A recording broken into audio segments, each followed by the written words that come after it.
গত মাসের ঠিক ২১ তারিখ বিকেল ৩টায় নির্মমভাবে হত্যার শিকার হন ইউনিয়ন শিবিরের যিনি সভাপতি জনাব সাইফুল্লাহ বারী। এই হত্যাকাণ্ডের জেরেই কিন্তু সারা দেশব্যাপী ব্যাপক আলোড়ন সৃষ্টি হয়, উত্তাল হয়ে পড়ে সারা দেশ। এই হত্যাকাণ্ডের বিচারের দাবিতে কিন্তু ঢাকা বিশ্ববিদ্যালয় সহ দেশের বিভিন্ন জায়গায় কিন্তু বিক্ষোভ মিছিল সহ বিভিন্ন অবরোধ কর্মসূচি পালিত হয়। এরই অংশ হিসেবে কিন্তু আমরা দেখেছি যে বেশ কয়েকজন আসামিকে গ্রেপ্তার করা হয়েছে। আজ ঠিক দুপুর ২টায় কেন্দ্রীয় যিনি শিবিরের সভাপতি এবং আমিরে জামাতের পক্ষ থেকে ডক্টর এস.এম. খালিদুজ্জামান তিনি কিন্তু এই গাইবান্ধার যে বোনারপাড়া ঠিক সাইফুল্লাহ বারীর পরিবারের কাছে এসেছেন এবং তার বাবা এবং তার পরিবারের যে অন্য সদস্যরা রয়েছে তাদের সাথে কিন্তু তিনি কথোপকথন করছেন।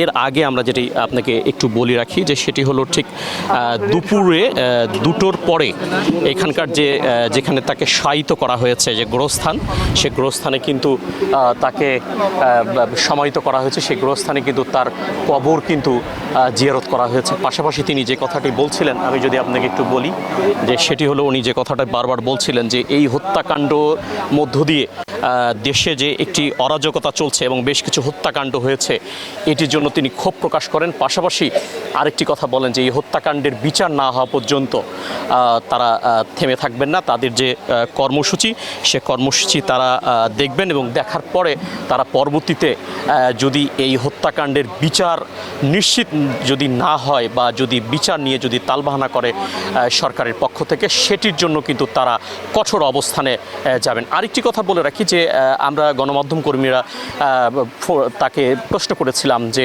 এই শহীদ যে সাইফুল্লাহ বারী সেই পরিবারটির আসলে কি অবস্থা হবে বা পরিবারটিকে দেখভাল করার জন্য তাদের পক্ষ থেকে কী ধরনের সহযোগিতা করা হবে। তিনি সেটি বলেছেন যে তারা সবসময় এই পরিবারটির পাশে থাকবেন এবং এই পরিবারের যে সদস্যরা রয়েছেন তাদের সবসময় খোঁজখবর নেবেন এবং তারা যাতে সুন্দর সুষ্ঠুভাবে থাকতে পারে, সুচিকিৎসা নিশ্চিত করে সেজন্য তারা দলীয়ভাবে তাদের ব্যবস্থা করবেন। তো এই ছিল আসলে গাইবান্ধার বোনারপাড়া থেকে সবশেষ খবর।